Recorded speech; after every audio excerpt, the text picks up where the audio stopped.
Hello and welcome to this webinar 2 in the How Best to Develop Your Marketing Career in 2021 series. This is a series of 4 webinars and they're kind of all joined together, but you can obviously take each one individually as well. I'm Neil Wilkins and I'll be taking you through this particular session today. So this is the second of the 4 webinars. The previous one was Key Marketing Skills, where we explored many of the issues and challenges and opportunities and trends here in 2021 for marketers.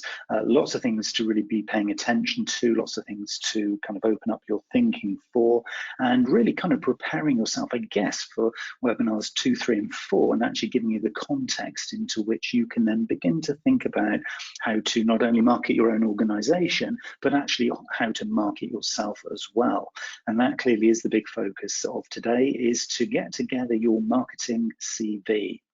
We're going to be following that up on the 8th of March with the 3rd webinar in the series, which will be marketing your personal brand. And that will be taking the next steps really in terms of really taking control over how you appear to the world. And that's both physically, face-to-face, as well as obviously at the moment, very importantly, digitally. And of course, we all have a personal brand, whether or not we choose to like it or not, or whether or not we choose to choreograph that brand and actually work with it or not. So on the 8th of March, we'll be exploring how you can best make use of your own personal brand. And then on the 12th of April, we'll move to the final webinar in the series and we'll focus on personal branding on LinkedIn, because LinkedIn, as most of us will know, is very much the social network of choice right now for professional networking.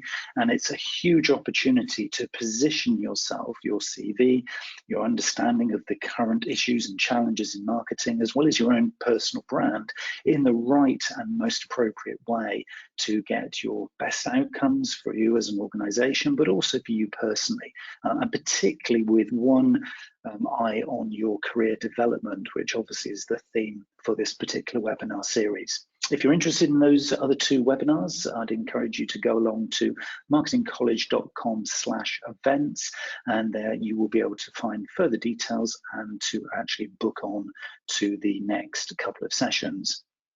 But here today, we're going to be talking about your marketing CV. And for me, this is a really, really important building block in your career development, whether or not this applies to you as a current job hunter, or whether this is for you preparing yourself for your future as a marketer.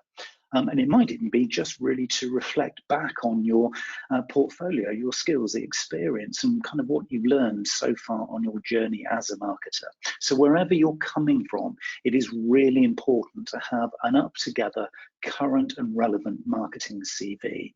So this isn't just for the job hunters amongst us here today. This is very much for all of us as marketers. It's really important to keep this marketing CV up to date. Now, as we go through this particular session, I'm going to base this around 5 different steps, and I'm calling these 5 steps or principles for your marketing CV. And the acronym I'm going to use for this is BPOP. So we're going to look at baseline. So the B is for baseline. We're going to set a baseline here of the importance of your marketing CV and some of the things really to consider as you start to prepare your thinking, not just jump straight in and fill out a template that you find on the internet for a marketing CV, but actually give this some real mindful consideration. So you're including the right things and you're stripping out the things that really aren't serving you. So the baseline is critical. We've got to build those marketing CV foundations before we begin. E is for evidence. If you came along to the previous webinar, you'll know that I'm passionate about evidence. I don't think any kind of effective marketer really can live and breathe without evidence. It's evidence of the value that you're bringing. It's evidence of who you are. It's evidence of your experience, skills, accreditations, and really the value that you're bringing into the marketing sector. P is for personalization. Now, when we think about creating a marketing CV, we probably think about it from our own perspective. The personalization bit says that you will have multiple, and I really do mean multiple marketing CVs, not just the one that you keep wheeling out time and again with the hope that you're going to actually make an impact, but actually personalizing your marketing CV for each and every time you wish to use it, personalizing it for your target audience. And we'll talk about that because that's really critical to make this thing fly.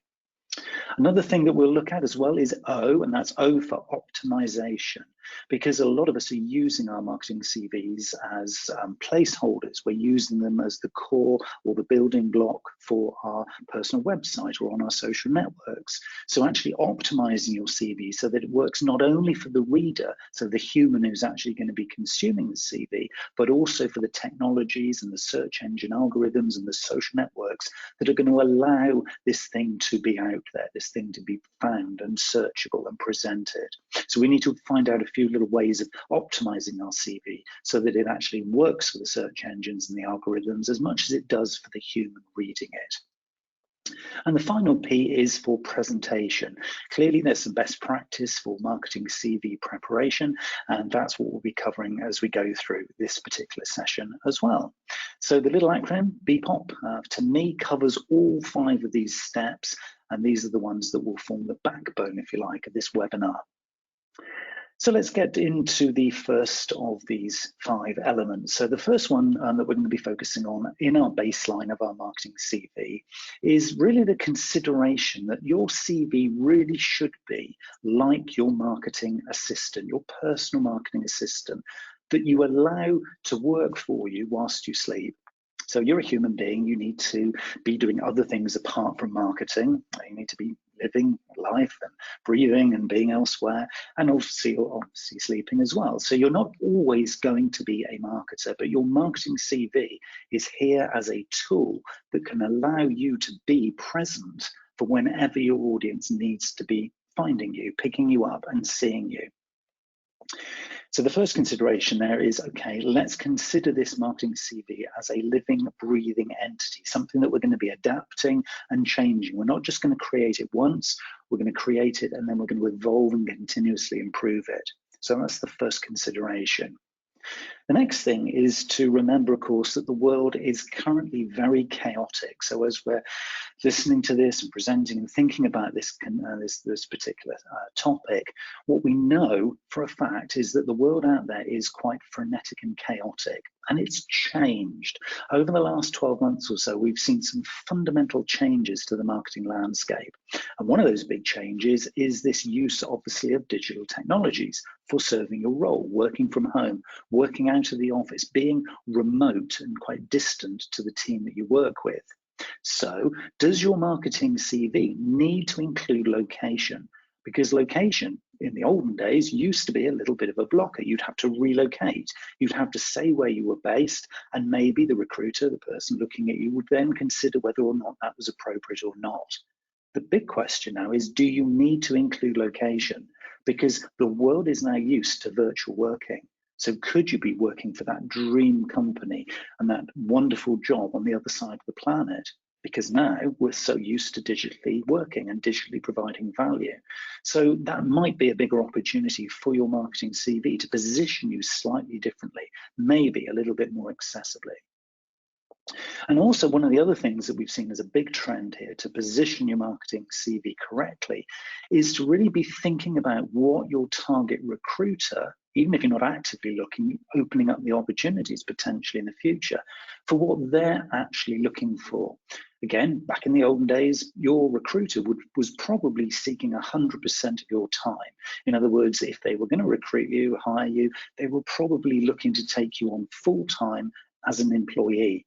Whereas now, in the new what we call gig economy, there is an opportunity here for having a little bit more of a portfolio approach. And certainly some recruiters in there seeing the recruitment of key skills and key talent as not necessarily just being a fixed single person doing a fixed single role, but very much as a portfolio player coming in, troubleshooting, working on specific projects and being recruited for their skills and experience and knowledge and abilities rather than just to fill a role. So the baseline of your marketing CV, should you choose to go down this route, might want to be considering those opportunities there, because the world, as we say, is looking now very, very different. Another baseline that we need to be thinking about is actually the tone of voice of your CV. Now, you might be thinking, well, how can my CV have a tone of voice? Well, it does. When somebody reads this, and particularly if they're reading your CV from cold, they will be looking for some little nuances, little subtle details that will give them the confidence that you potentially are the right person to be talking to take them to the next stage in the process. So, for example, if you're in direct marketing or looking for direct marketing, the obvious analogy there will be to have a high degree of numeracy skills and analysis capability. So you're going to be good with the detail. So, of course, your marketing CV needs to have that kind of tone of voice. Yes, the evidence to go along with it, but the tone of voice is critical here. Some of the little nuances of the words that you're going to use need to reflect that kind of capability and that kind of appropriateness.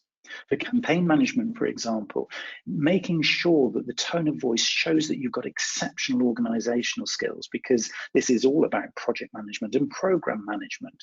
So driving home those key messages through the tone of voice and the way and the style with which you communicate. If you're looking for a communications role, marketing comms type of role, having some kind of customer empathy coming through in the tone of voice, being articulate, being really effective with your use of words and your choice of words is going to be critical.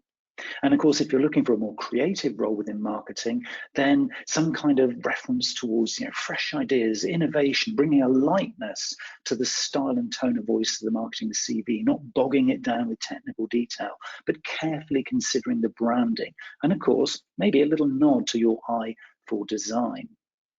So one of the building blocks here that's really crucial here is to be thinking about the appropriateness of what you're looking to convey in the messages within your marketing CV, and doing this in a way that is really authentic and true.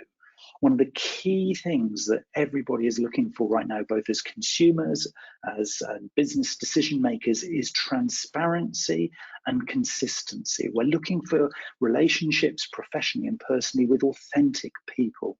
So your recruiter is looking at this from you. Interesting quote here from Hayes Group, where they've been doing some research over recent people who were candidates who have left jobs that they've started within the first year. And a half of these have stated it's because they didn't fit with an organization's culture as they expected. Now, of course, one of the key things here is responsibility and accountability for the communication at this early stage, this early sort of testing of the water in both directions between you as the candidate or the applicant and the recruiter. So you're both testing each other out. You're both in this kind of little dance, if you like, of sharing information, of communicating, of testing the water as to whether or not there feels like there's a fit. If you're not transparent and provide the right level of consistency and the right level of detail, you could mislead the recruiter. You might get the job, but it might not be for the right reasons. And likewise, when you're doing your research, it is your responsibility to suss out the organization that you've replied to. And they need to then be reflecting back to you what you're looking for. So it is a relationship. Gone are the days where we're using a marketing CV to get an interview and to get a job. This is all about a relationship. It has to work in both directions. So another thing to consider is what level of transparency, what level of consistency, and how much detail is going to be appropriate within your marketing CV to be able to start that journey of testing out a relationship with the organization with whom you're talking. So with those baseline considerations in place, we've now sort of set the platform, if you like. We've set the scene for beginning to build our marketing CV. Now, I am a big believer. Some people would disagree with this, and you may be one of those, but I'm a huge believer that to have some kind of hook or some kind of statement that differentiates me and us from everybody else who might be applying for this particular role, or for everybody else who's vying for this particular project, or for just this mass of other marketers who have got pretty much the same CV as I have. By having a hook statement, you can potentially position and market yourself in such a way that it really gives confidence to the recruiter that you are somebody a little different. You're somebody a little special. The analogy, of course, is that, well, if you can't market and position yourself effectively and actually get those messages home very, very clearly and succinctly and precisely, well, how are you going to be able to market my business if I recruit you? And of course, this is the mindset the recruiter is in. They want to understand who you are. Maybe there's a little bit of a quirkiness about you and some of the things that you do and some of the things that you offer. Share that. This is all about bringing the personality out in an appropriate way. And I'll always put that caveat in. You don't be too wacky if you're going for a sensible job. You don't want to be really sensible if you're going for a slightly more sort of agency style kind of role. So it's got to be appropriate. But what is your hook statement? How can you position yourself slightly differently and away from the crowd so that when somebody's read your marketing CV, they remember you? Remember, this is a one-shot opportunity. If you just blend into the background, you're not even in the game. So this is the first point of contact and getting into the game so that you can begin that journey with your target organization. So mine, just to give you a little bit of an example, is my little hook statement is I've spent the last 35 years as an introvert in the world's most extrovert market sector. I've spent the last 35 years as an introvert in the world's most extrovert market sector. So I'm not talking about my job. I'm not talking about who I am. I'm just giving a little bit of a flavor for the fact that I've got a lot of experience, yes, because I've been in the industry for a long time. And then that gets kind of thrown away and parked. They kind of get that straight away. But the thing that they probably hear is, oh, introvert in an extrovert sector. A little bit strange, a little bit, don't know if I really understand that. But it piques interest. I've tested this one out and people kind of give that quizzical look back when I say this. Well, how can you be? That's the question. So now I've got their engagement.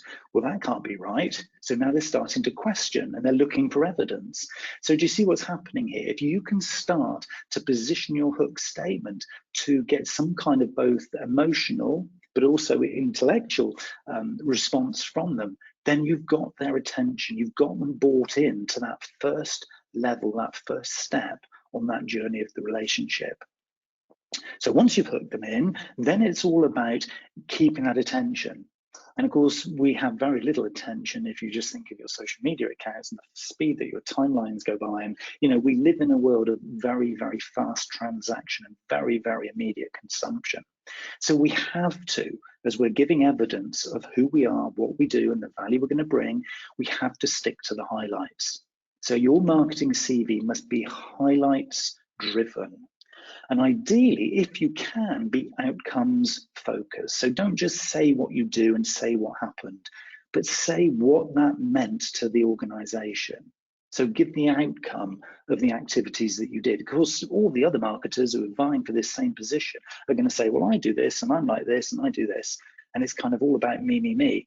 But you're not. You're going to actually include in your marketing CV, and this resulted in this value for the organization. So wherever you can, focus on outcomes, the difference that you made, not just what you did, but the difference that that then fostered. And now, of course, if we say sticking to the highlights and being outcomes focused and a hook statement, you've already eaten into sort of, you know, quite a large chunk of your CV. And for most of us, particularly if we've been in marketing for some time, you have a lot to say. There's a lot of things that you could potentially be sharing. So the really important thing is that if you have a lot of detail to share, you don't try and shoehorn it into your marketing CV.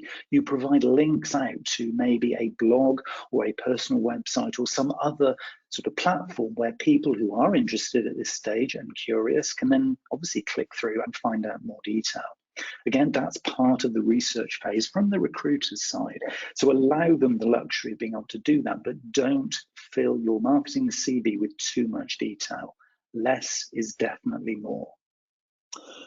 Building on this whole idea of evidence, because this is what your recruiter wants to see, is you need to be smart. Okay, we all know about SMART objectives, but what we're talking about here is smart evidence. So give numbers, ideally actual physical numbers if commercially that's appropriate, but if not, talk percentages or talk how many of something. And also, if it's big ticket items like improved customer satisfaction, Tell the recruiter how much and by when. When did you do this? And ideally, if the stuff that you're talking about is within the last 6 to 12 months, then from their perspective, wow, this person seems to be on a roll, therefore I'd like some of that. And then you've got another little sort of hook into them, if you like, in terms of their interest. So being current is really important in your CV. The latest kind of statistics, the latest data that's relevant, obviously, to the target audience. We'll look at personalization in just a moment. But here we're talking smart highlights, really, really critical to getting this message home clearly. Now, when you start to build this up and you start to kind of mind dump all the different things that you could put into your marketing CV, and you've probably got the post-its out, you're making lists of all the amazing things that you've achieved and that you want to share, be very, very careful with how you position this.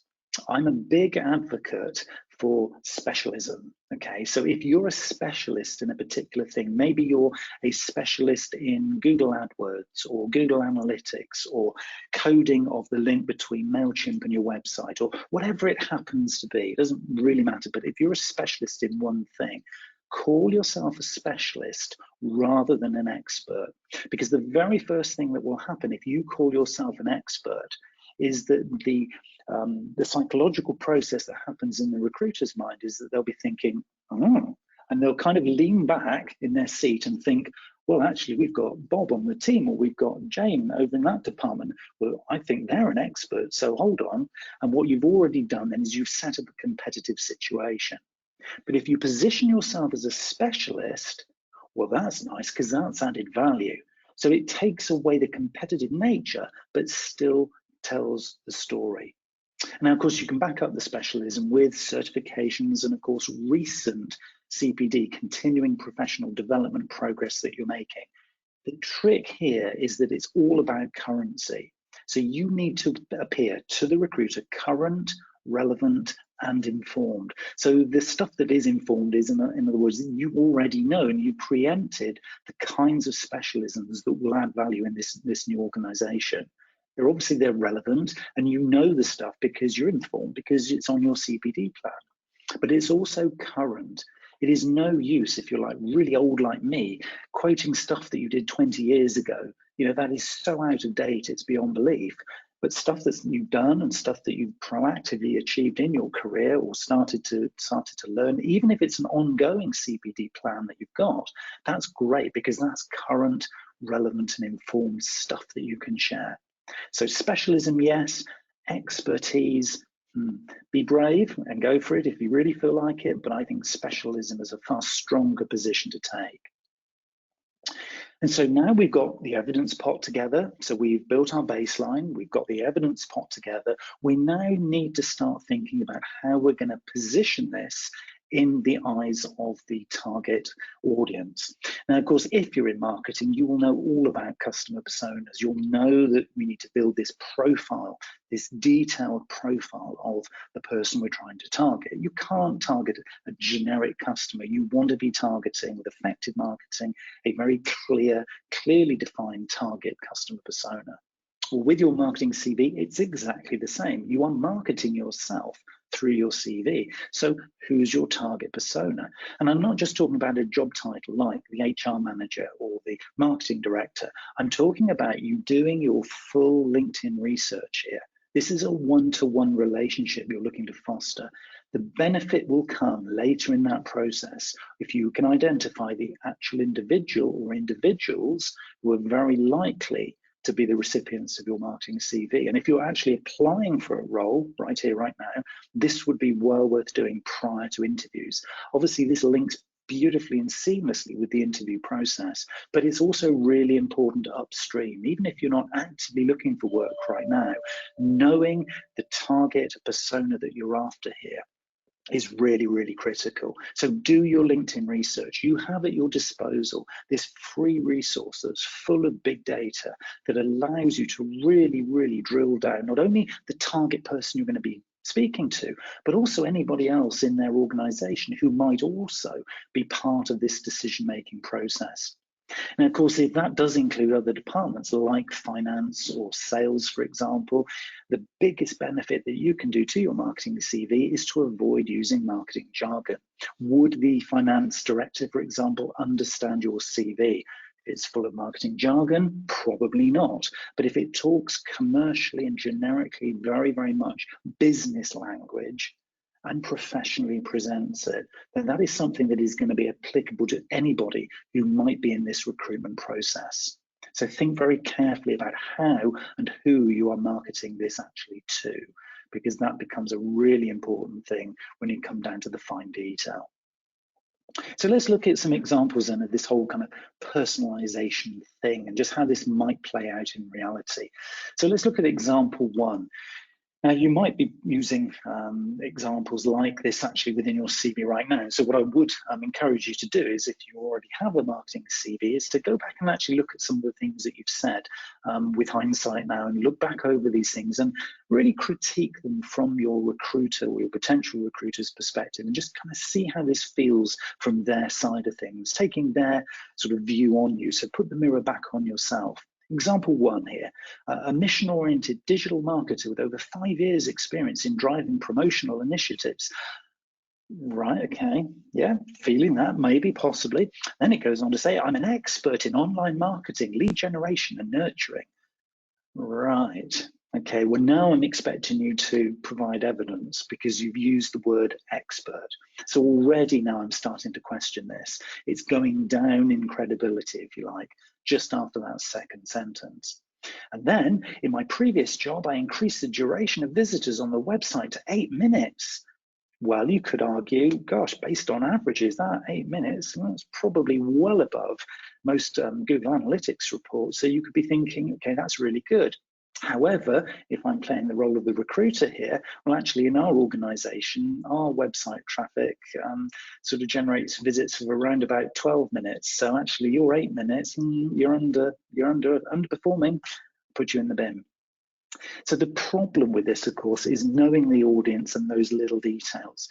It is about being confident. It is about putting the evidence out there, but be very careful with how you pitch it.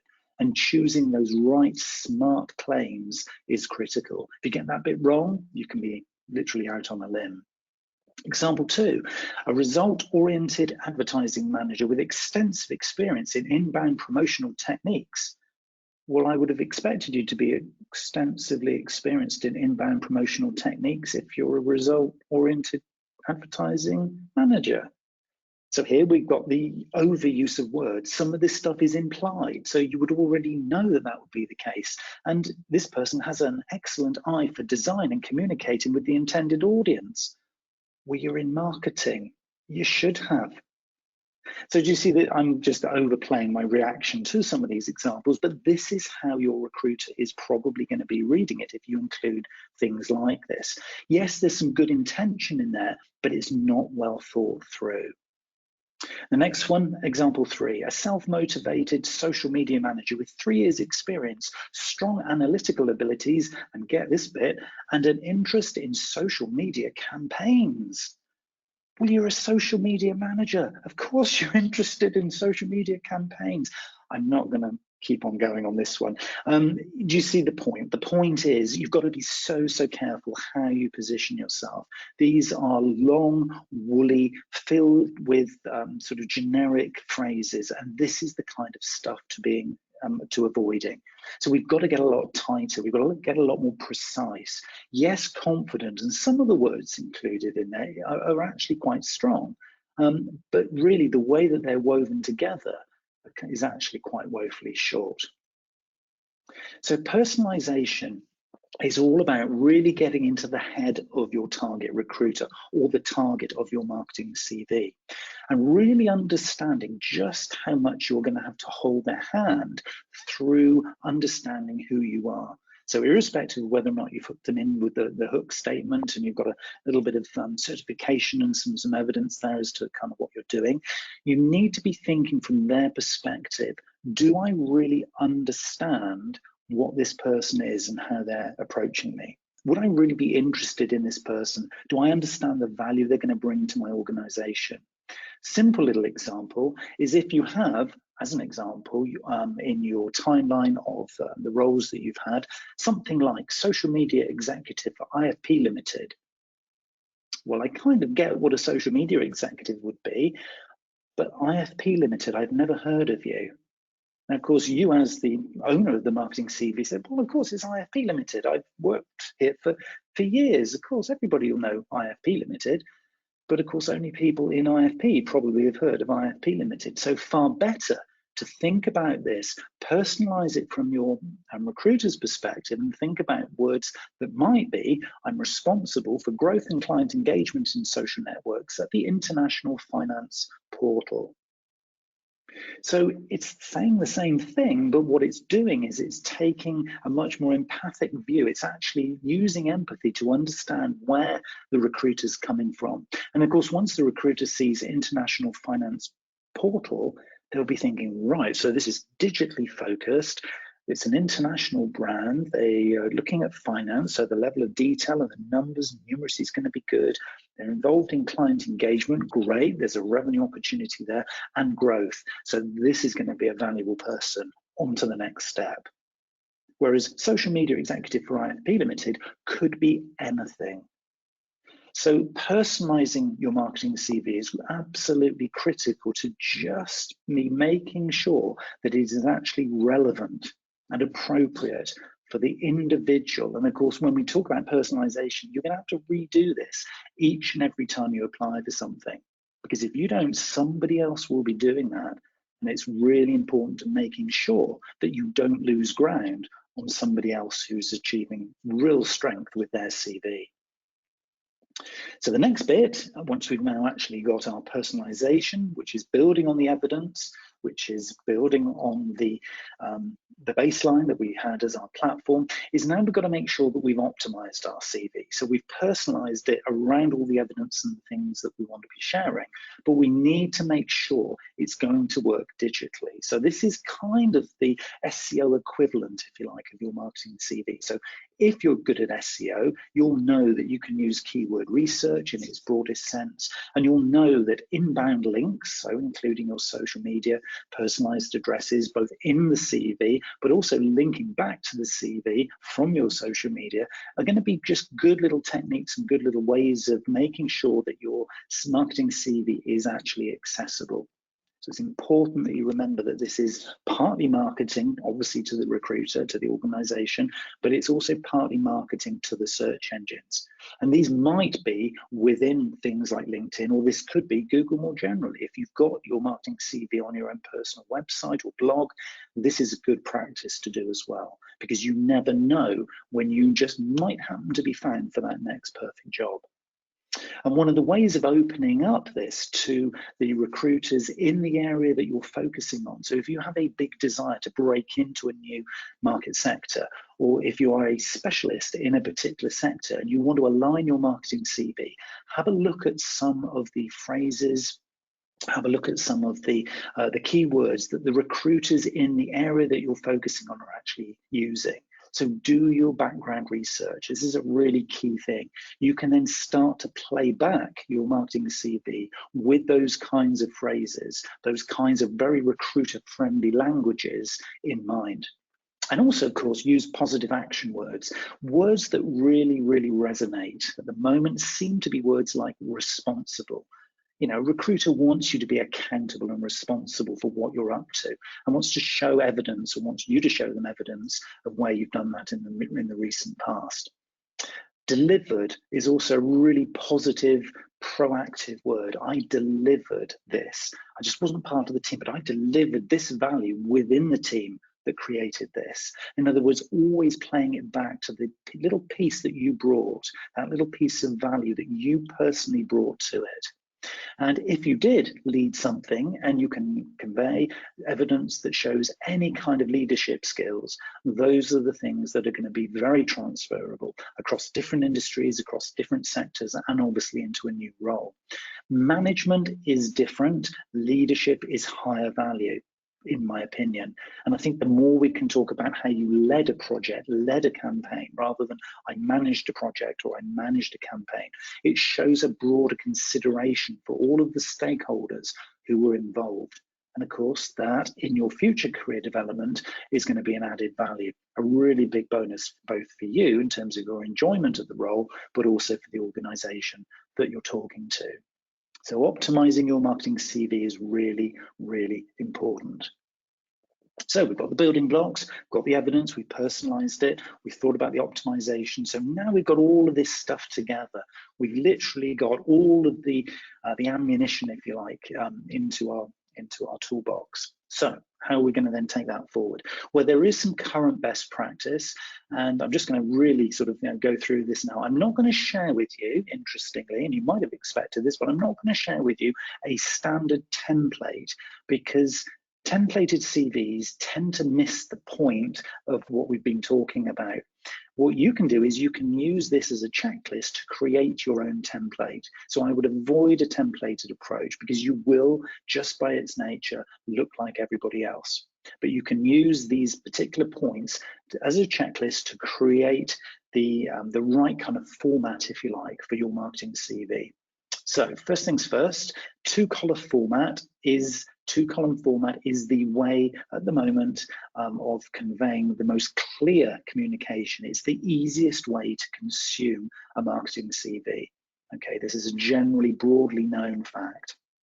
And one side of A4, if you possibly can, backed up with your LinkedIn profile and personal website, if the recruiter might want to do a deeper dive, give them access to that as well. But see if you can restrain yourself from going beyond one side of A4.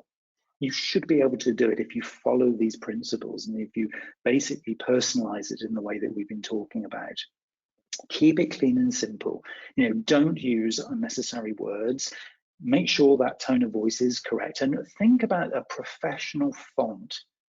People who are using the sort of Comic Sans and all the little swirly fonts, just think about how does that convey the message of you and in your marketing? Does that actually convey the brand that you are or the message that you want to be conveying? Try and avoid paragraphs where at all possible. We've seen a couple of examples of those a little bit earlier. And just really think about, can I just do highlights here? Can I make maybe a maximum of 3 bullet points per role if I'm going to be listing out some of the roles that I've had in the past? Just 3 bullet points of the smart value add that I brought to those roles, using some of these key phrases, these key words that show how much accountability and responsibility and value that I brought.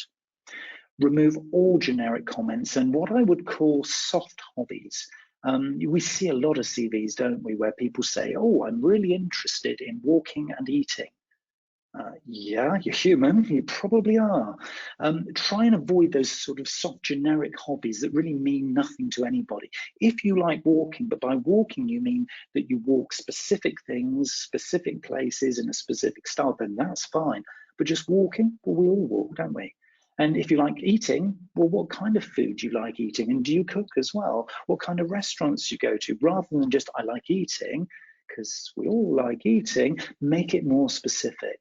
So soft hobbies, those soft generic things are the biggest turn off to recruiters. They don't give that level of detail that they're looking for.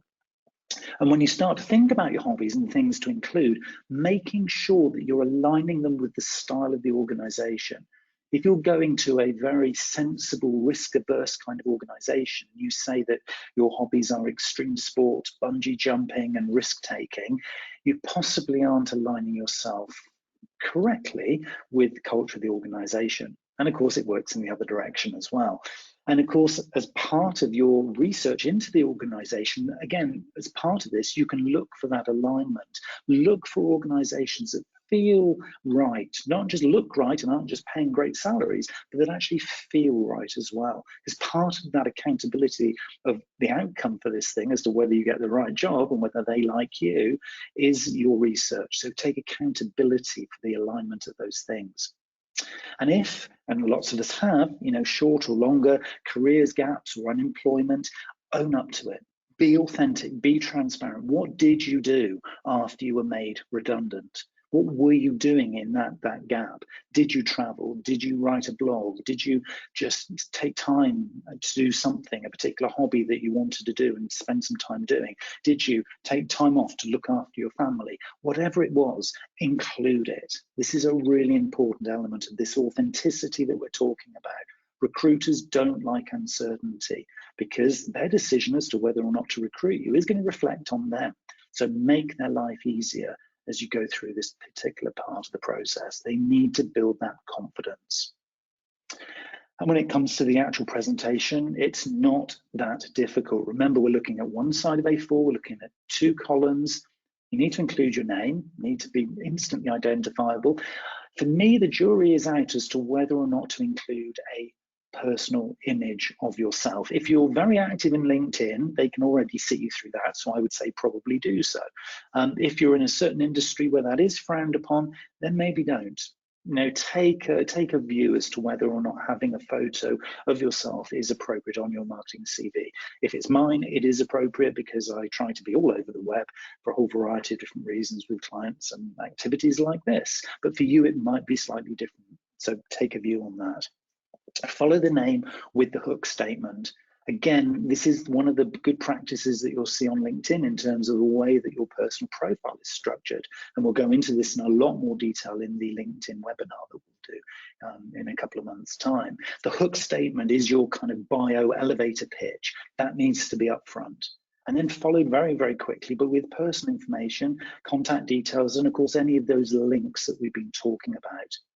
And then begin your evidence statements, because having introduced yourself in this interesting way, you've now got their attention. Now start to load the value, start to give those evidence statements, back them up with any skills and certifications. Remember, those are current or very recent ones. The old stuff, leave that on your personal website or in LinkedIn. Have the current relevant stuff.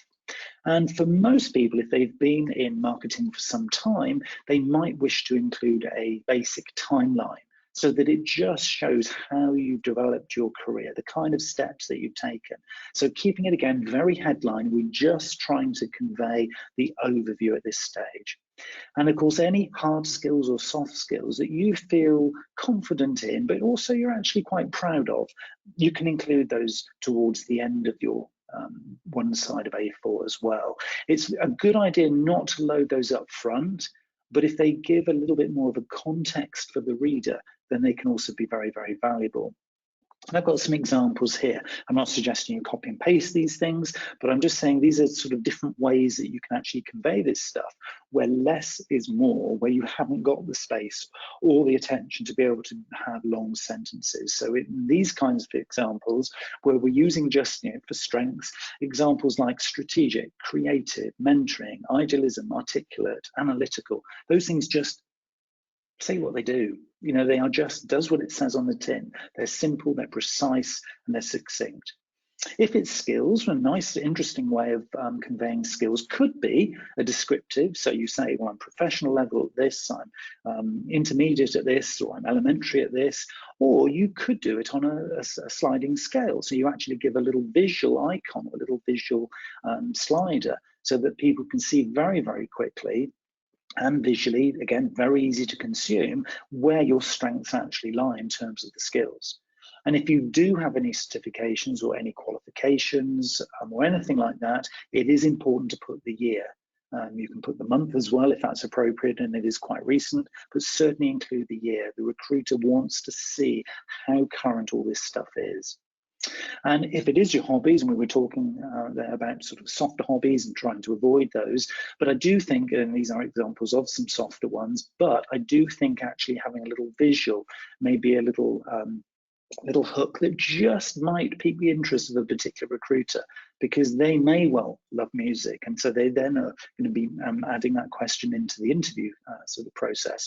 Or the little picture of the jet there, exploring distant lands. Well, okay, fine, but where have you explored? Because you might then be able to resonate with a like-minded place. If you love the USA, they love the USA. If you love the Maldives, well, they love the Maldives. And so you're looking here for just little subtle cues and clues, messages that you can give out without actually saying very much at all, that actually presents what you're about in the shortest, most precise, succinct way. So think visuals, think about single individual words that can just tell your story as fast and as quickly and as effectively as you can.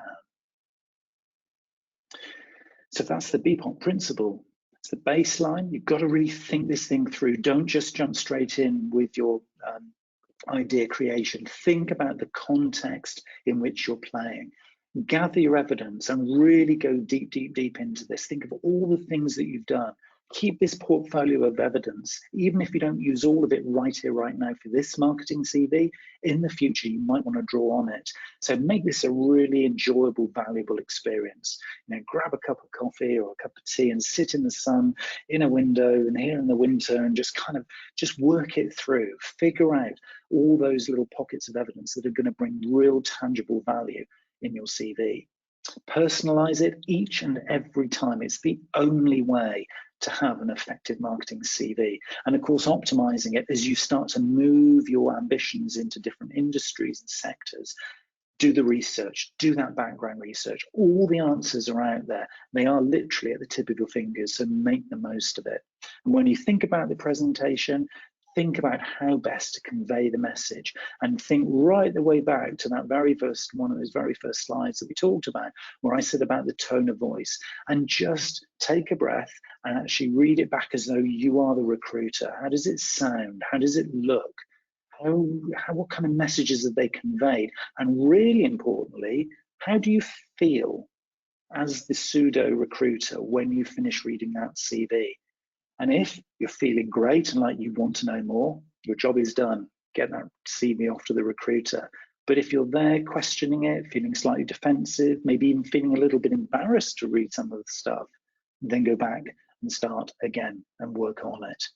Because if you can get this marketing CV right here, right now, and you can continuously evolve it, continuously improve it, it is something that is a really key part of your personal marketing portfolio. And it is something, of course, then that we can use really proactively at the next stage, which is about bringing that marketing CV into your personal brand. Not only for your career development right here, right now, but for your future development ongoing. And so the next webinar, we'll talk about your personal brand, what it is, what it could be, and open up a whole range of different opportunities for you to convey your personal messages. One of the tools you'll be using is your marketing CV, but there is a lot more, and we'll cover that on the 8th of March.